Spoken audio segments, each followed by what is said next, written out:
Il ne faut jamais compromettre ton nom. Et non seulement dans les affaires, quand quelqu'un est déshonnête dans les affaires, quelqu'un n'est pas honnête dans les affaires, non seulement tu compromets ton nom, mais tu compromets aussi le nom de Christ. Dans les affaires, tu dois être honnête et honorable. Honorable. Cela veut dire, sur ton travail, il doit avoir de l'honneur dans ton travail. Il doit avoir de l'excellence dans ton travail. Donc voilà pourquoi quand tu es en business, tu ne peux pas être médiocre. Tu ne peux pas être médiocre. Tu ne dois pas être médiocre. Ne sers jamais les gens avec médiocrité. Donc quelqu'un qui s'élance, qui se lance dans les affaires, mais qui n'est pas honnête, ne va pas prospérer. Tu ne peux pas prospérer dans les affaires si tu n'es pas honnête. Donc, dans les affaires, tu dois être honnête. Ton oui doit être oui. Ton non doit être non. On avait appris la semaine dernière, juste aider ceux qui n'ont pas, aider quelqu'un, donner à quelqu'un, donner à manger à quelqu'un, ne signifie pas que cela va éradiquer la pauvreté dans la vie de cette personne.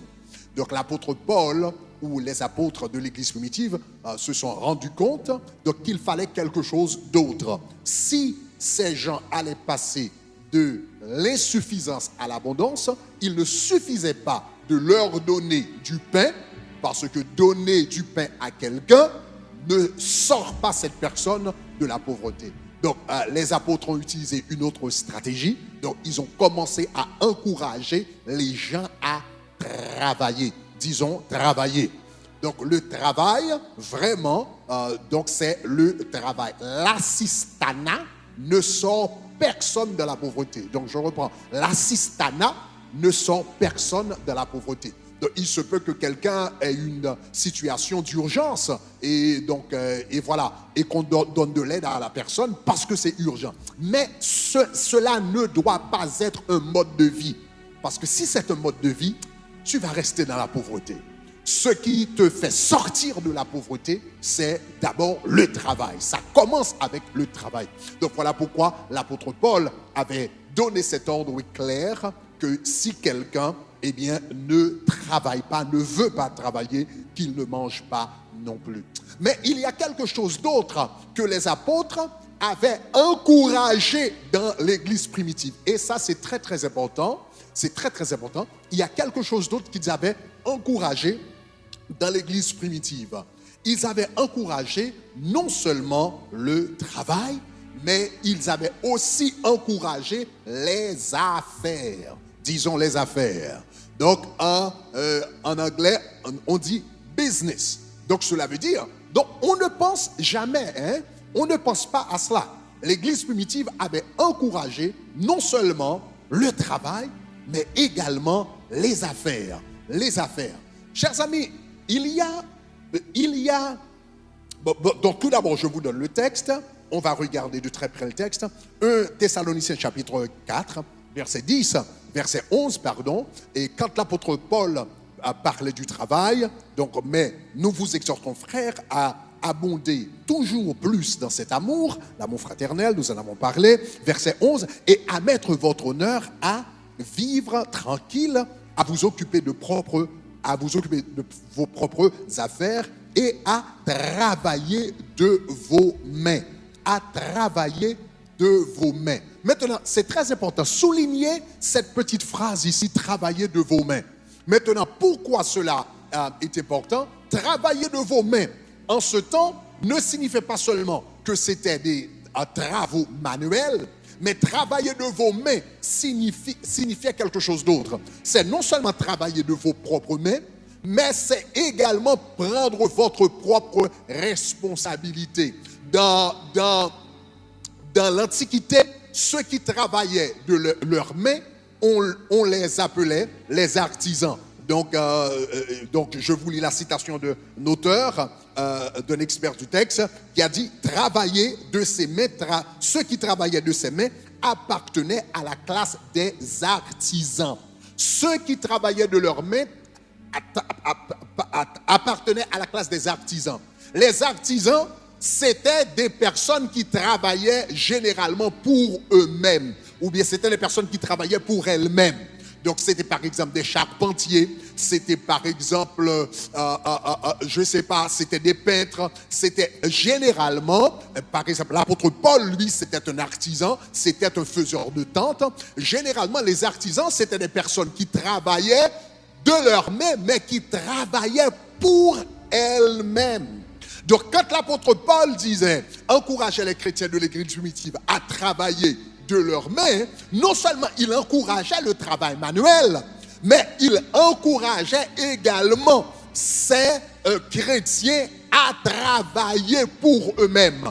En d'autres termes, il encourageait les chrétiens à se lancer dans les affaires, disons les affaires. Chers amis, quand on pense d'affaires, quand on pense de business, généralement, quand on dit business, d'ailleurs, moi, quand je grandissais en Haïti, le terme business avait une connotation négative. D'ailleurs, quand on voulait injurier quelqu'un, n'est-ce pas, quand on voulait humilier quelqu'un, on disait « Ah, ça, c'est un businessman ». Un businessman, dans la mentalité haïtienne généralement, businessman, cela veut dire escroqueur, cela veut dire voleur, cela veut dire un businessman, c'est une façon d'injurier les gens. Mais, chers amis, est-ce que vous vous rendez compte que Jésus était un homme d'affaires? Si vous comprenez ce que je viens de vous expliquer, vous allez comprendre que Jésus était un businessman. La Bible dit que Jésus était charpentier. Jésus a passé 3 ans de ministère, mais il a passé 30 ans. Généralement, un juif commence à travailler à l'âge de 12 ans. Jésus a passé 3 ans dans le ministère, mais il a passé 18 ans dans le business. Jésus a passé 18 ans en tant qu'homme d'affaires, il était charpentier. Donc cela veut dire qu'il avait son propre, son propre atelier. Il prenait des commandes, il faisait des tables, il faisait des chaises, il faisait des choses. Il donnait son service, on lui payait, il avait un profit. Avec l'argent qu'il avait, il prenait soin de sa mère. Mais Jésus a passé 18 ans en tant qu'homme d'affaires. Il était homme d'affaires avant d'être prédicateur. Est-ce que vous êtes avec moi? Est-ce qu'on est là, chers amis? L'apôtre Paul, c'était un homme d'affaires. L'apôtre Paul, la Bible dit, il dit clairement qu'il était faiseur de tentes. Faiseur de tentes, c'est quelqu'un qui a une entreprise, et puis petite entreprise, et qui fait des tentes pour les gens. Il reçoit des commandes, il a des clients, il reçoit des commandes, il achète du bois, il achète des choses, il fait des tentes, on lui paie, il reçoit un profit, etc. Et à travers ce profit, et cela lui permettait de prêcher l'évangile dans certaines villes. Quand l'apôtre Paul allait dans certaines villes, par exemple dans Thessaloniciens, il dit quand je suis allé à Thessalonique, il a dit que j'ai décidé de travailler moi-même en tant que faiseur de tentes. Donc il est arrivé dans la ville, il ne voulait pas dépendre des chrétiens parce que l'église était jeune, n'est-ce pas? Il avait commencé à peine fondé l'église, mais qu'est-ce qu'il a fait? Il a fait son propre business. Il était faiseur de tentes, donc il travaillait comme faiseur de tentes et il prêchait en même temps. Donc, quand on parle de business, nous avons tendance à avoir une mentalité négative du business ou bien des affaires, mais Jésus était un homme d'affaires. Je vous donne une liste de personnes dans la Bible, hommes d'affaires. Jésus était un homme d'affaires. Pierre était un homme d'affaires, n'est-ce pas? Pierre était un homme d'affaires. La Bible dit qu'il était pêcheur de poissons. Quand Jésus-Christ l'a appelé, la Bible dit qu'il a laissé la barque et ses associés. C'est ce que la Bible dit. Et ses associés. Donc, il avait des partenaires en business. Marc et André qui sont venus, c'était des partenaires de business de Pierre. Et ils sont venus ensemble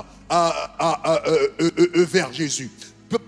Jésus, homme d'affaires. Pierre, homme d'affaires. Marc, homme d'affaires, André, l'apôtre Paul, Lydie, Aquila, Priscille, etc.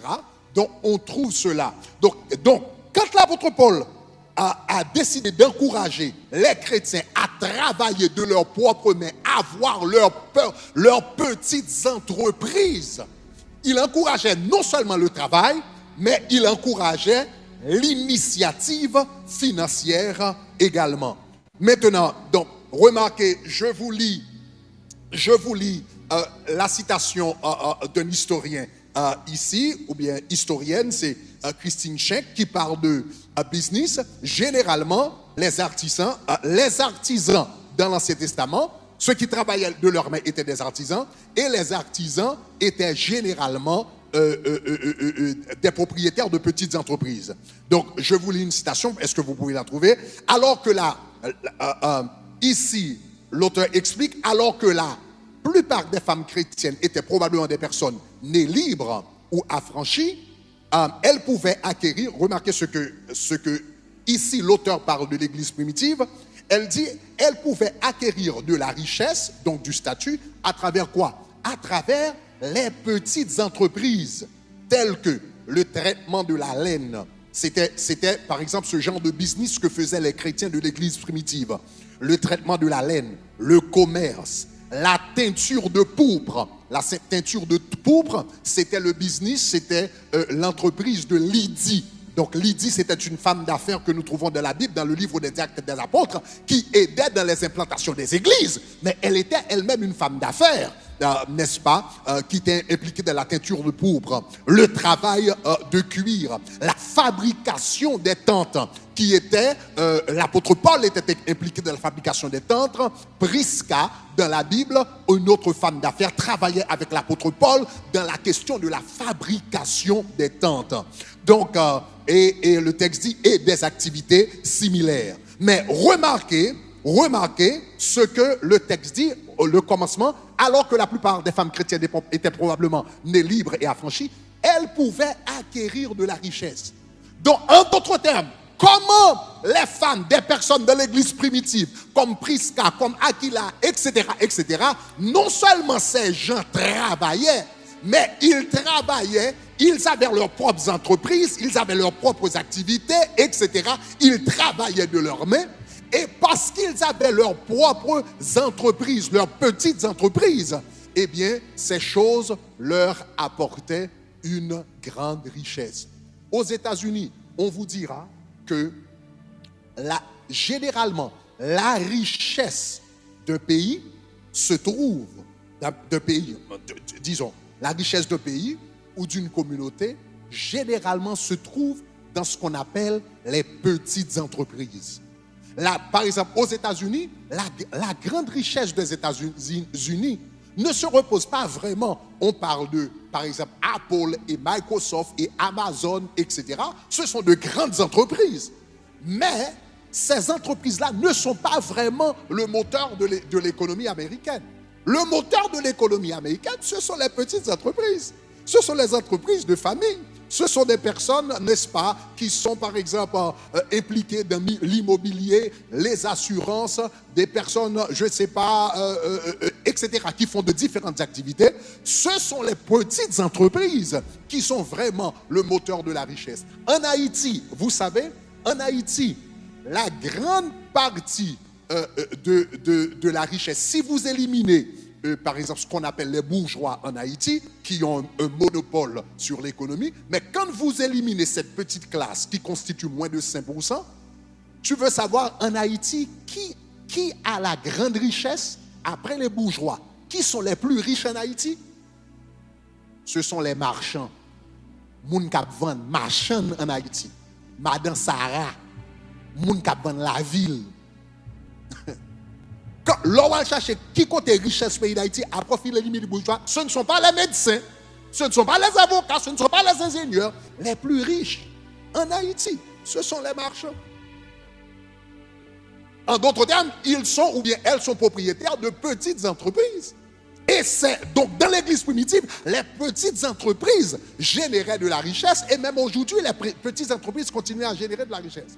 Donc cela veut dire, donc l'apôtre Paul a fait quelque chose. Donc les chrétiens de l'église primitive encourageaient les gens non seulement à travailler, mais également à prendre des initiatives, à commencer quelque chose, voir un besoin qui existe et essaye de suppléer ce besoin ou bien essaye de satisfaire ce besoin avec un produit ou un service. C'est ce qu'on appelle un business. Un business, c'est généralement trouver un besoin, trouver une nécessité, trouver quelque chose qui manque dans votre communauté. Et quand tu pourvois ce service, quand tu pourvois ce produit, eh bien, si tu le fais avec excellence, eh bien, tu vas avoir un retour sur ton investissement. Les gens vont te payer et c'est fondamentalement ce qu'on appelle un business. Un business, c'est satisfaire un besoin. Et donc l'apôtre Paul, quand il est arrivé à Thessalonique, les gens avaient besoin de tentes. Il a commencé à fabriquer des tentes. C'était son business. Jésus-Christ voyait que les gens avaient besoin de tables, ils avaient besoin de chaises. Donc lui, en tant que charpentier, il faisait des portes, il faisait des tables, il faisait des chaises. Les gens en avaient besoin, c'était son business. Généralement, un business, c'est satisfaire un besoin qui existe. Et parce que tu as satisfait aux besoins de l'autre, l'autre te paye en retour pour le service que tu lui as rendu ou bien pour le produit que tu lui as donné, et c'est ce qu'on appelle fondamentalement un business. Donc un business, ce n'est pas quelque chose de mauvais. Un business, c'est quelque chose qui me permet de servir mon frère, qui me permet de servir ma soeur. J'ai besoin d'une chaise, mais je ne suis pas charpentier. Si je veux faire une chaise, je ne suis pas charpentier. Si je veux faire une chaise, cela me va prendre 1 mois, 2 mois, 3 mois pour faire une chaise, et je ne vais pas, finalement ça ne va pas être une très bonne chaise. Mais toi, si tu sais faire une chaise, donc tu vas faire une chaise, ça va te prendre beaucoup moins de temps et tu vas me donner une meilleure chaise. Donc moi, je te donne la chaise, tu me donnes la chaise, mais moi, je suis boulanger, je sais comment faire du pain, mais toi, tu sais comment faire de la chaise, mais tu ne sais pas comment faire du pain. Donc si tu n'as pas de la pain, et si tu n'as pas du pain, eh bien tu vas crever de faim. Eh bien, tu fais la chaise et tu me donnes, moi, je fais le pain et je t'en donne, et il y a un service mutuel. Est-ce qu'on comprend? Est-ce qu'on comprend, chers amis? Donc, le business, c'est quoi fondamentalement? C'est une question de service. C'est servir ton frère. C'est servir ta soeur. Donc voilà, aux États-Unis, qu'est-ce qui est au cœur de tous les business, toutes les entreprises? Qu'est-ce qu'ils parlent? Customer service. Service à la clientèle. Donc, le cœur du business, c'est servir les autres. Est-ce qu'on comprend? Est-ce que c'est compris? Et parce que maintenant, pour ce service, tu me donnes quelque chose en retour, n'est-ce pas, qu'on appelle de l'argent. Mais fondamentalement, le cœur du business, ce n'est pas réellement l'argent. Le cœur du business, c'est le service. L'idée fondamentale, c'est le service, parce que tu as quelque chose que je n'ai pas, eh bien, je te le donne. Mais puisque j'ai investi mon temps pour faire la chaise, puisque j'ai investi mon temps pour faire le pain, tu dois me donner quelque chose en retour pour le temps que j'ai investi, parce que je dois payer mes loyers, j'ai des enfants, on a des obligations, donc je te sers, et en retour pour le temps, pour l'énergie, pour la connaissance que j'ai investi pour te donner ce service ou ce produit, tu me donnes quelque chose en retour qui me permet de faire face à mes obligations. Est-ce que ça va, chers amis? Et c'est ce qu'on appelle fondamentalement le business. Donc, le business, c'est fondamentalement le service. Maintenant, je vous dis 2 choses rapidement. Maintenant, dans ce texte, l'apôtre Paul nous donne 2 clés pour le succès d'un business. 2 clés pour le succès dans les affaires. 2 clés fondamentales pour le succès dans les affaires. Remarquez le texte. 1 Thessaloniciens 4, verset 11, n'est-ce pas? On commence au verset 11, on reprend verset 11.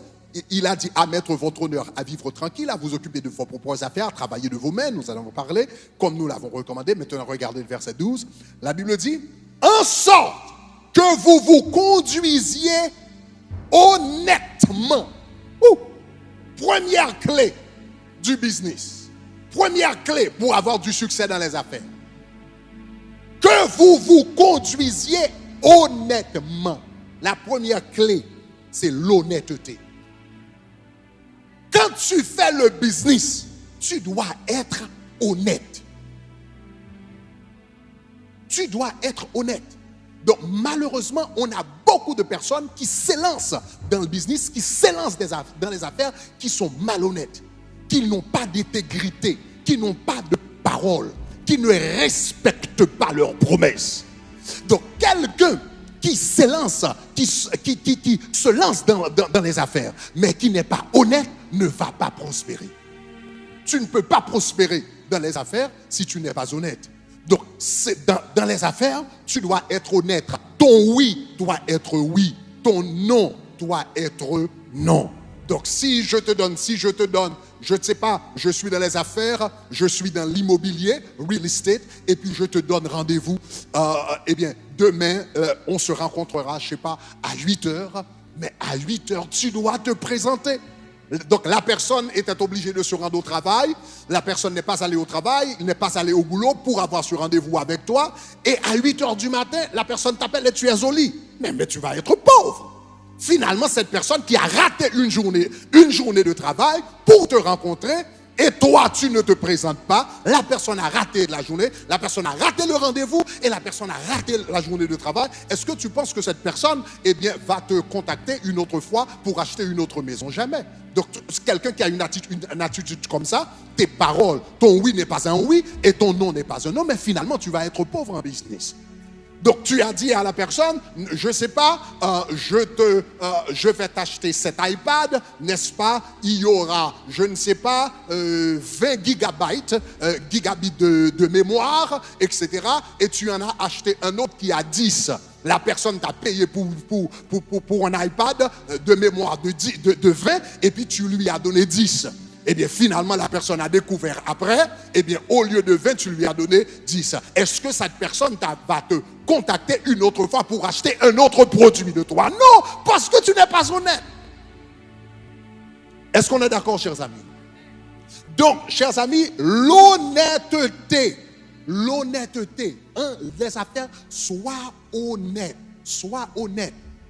Parce que, chers amis, surtout dans le domaine du business, partout dans la vie, mais particulièrement dans le domaine du business, la clé de votre richesse, en réalité, c'est votre nom. La clé, c'est votre nom. Réalisez ce que la Bible dit dans Proverbe chapitre 22, verset 1er. Proverbe chapitre 1er, verset 22. Remarquez ce que la Bible dit. La Bible dit, une réputation est préférable à de grandes richesses. Une réputation est préférable à de grandes richesses, n'est-ce pas? Ou encore une bonne réputation est préférable à de grandes richesses. Et la grâce vaut mieux que l'argent et l'or. La grâce, est-ce que tu peux trouver le créole également? Je t'avais donné le créole. Une bonne réputation. L'anglais dit une bonne réputation. Can you find the Creole? La version créole dit Pito yo non menon bien, passé ou gain en pile richesse.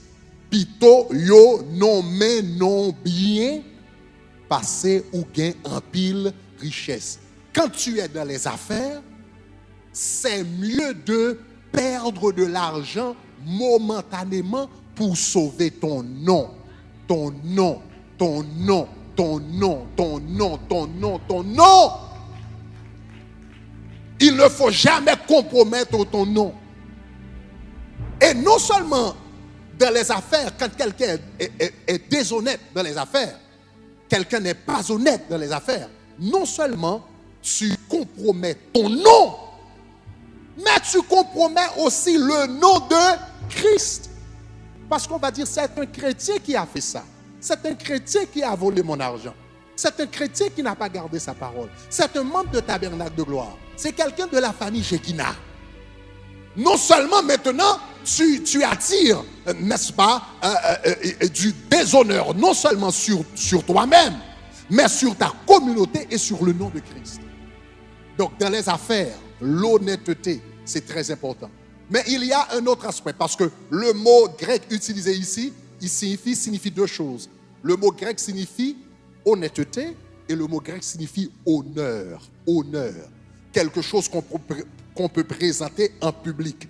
Donc voilà pourquoi une autre version du texte dit, dans Louis II 21, une autre version du texte dit, ainsi, verset 11, à vous efforcer à vivre de la paix. Louis II 21, verset 12, le texte dit, ainsi votre conduite sera honorable. Hein? Verset 11, je reprends, vous efforcez à vivre en paix, à travailler, à vous occuper de vos propres affaires, de travailler de vos mains, comme nous l'avons recommandé. Et verset 12 dit, maintenant, et que votre conduite soit honorable. Non seulement tu dois être honnête, tu dois être honorable. La Bible parle de deux types de vases. Un vase vil qu'on utilise dans les lieux cachés, n'est-ce pas? Et un vase d'honneur qu'on présente en public. Et la Bible dit, un vase d'honneur est utile à toute bonne œuvre. À toute bonne œuvre. Un vase d'honneur. Donc cela veut dire, quand tu fais le business, tu dois être honorable. Tu dois être un vase d'honneur. Un vase d'honneur signifie que tu es utile à toute bonne œuvre. On peut présenter ton travail partout. On peut présenter ton travail à n'importe qui. On peut présenter ton travail dans n'importe quel moment. Donc quand tu fais quelque chose, c'est excellent, c'est bien, c'est honorable, c'est parfait.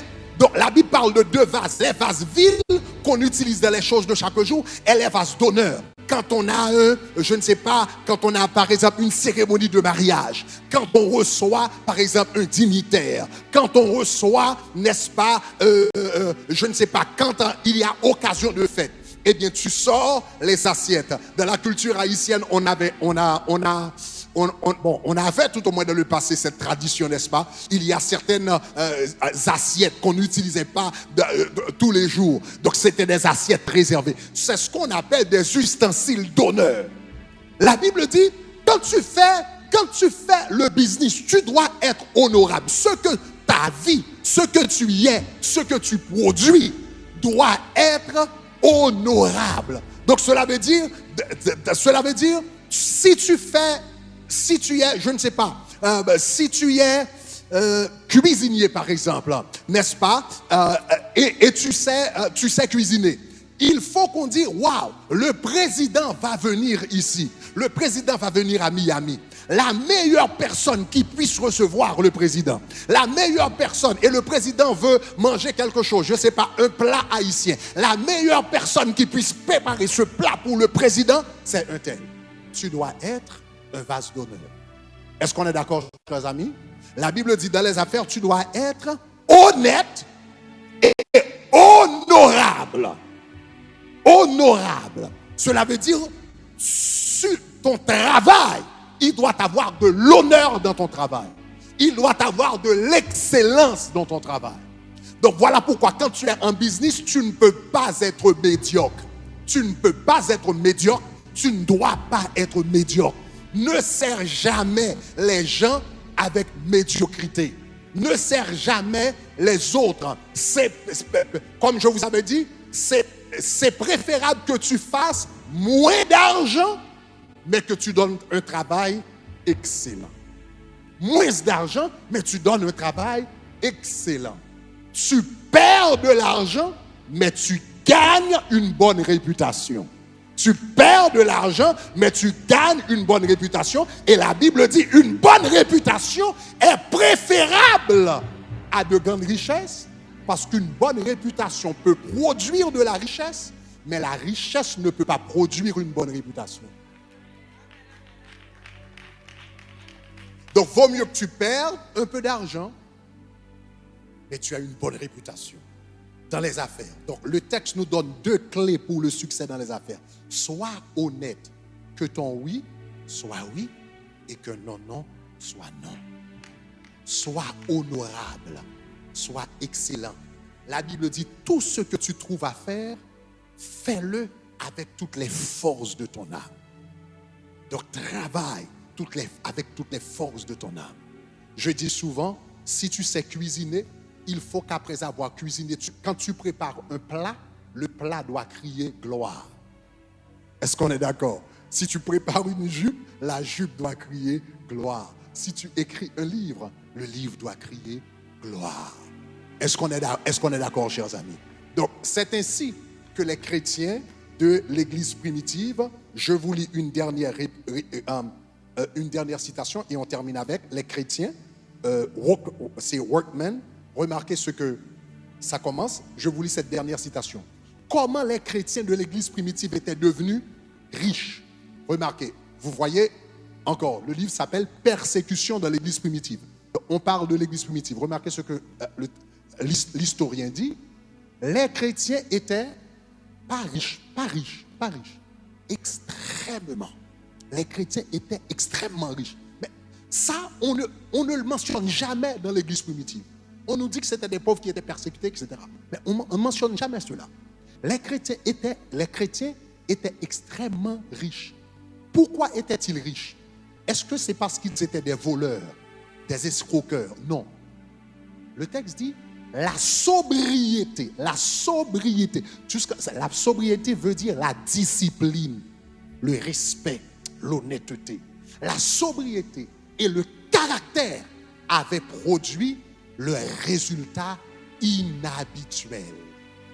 Et parce qu'il était vraiment riche, c'est pourquoi on va les persécuter plus tard. La confiscation de leurs biens publics et privés permettrait de soulager la faillite de l'État imminente. Donc cela veut dire, pendant que l'Empire romain tombait dans la faillite, n'est-ce pas? Pendant que l'Empire romain avait des problèmes économiques, les chrétiens de l'Église primitive grandissaient économiquement et ils étaient devenus puissants. Et c'était l'une des grandes raisons de leur persécution. Donc, il fallait trouver une raison pour leur persécuter. Donc, dans ce cas, on leur demandait d'adorer les faux dieux parce qu'ils savaient qu'ils n'allaient jamais adorer les faux dieux. Donc, c'était devenu un prétexte pour les persécuter. Mais la grande raison, ce que les gens voulaient, c'était de prendre la richesse que les chrétiens de l'Église primitive avaient acquise. Mais ils avaient acquis cette richesse à travers le travail, la discipline, le caractère, l'honnêteté, l'excellence au nom de Jésus. Et ça avait produit de grandes richesses. Que le Seigneur te bénisse.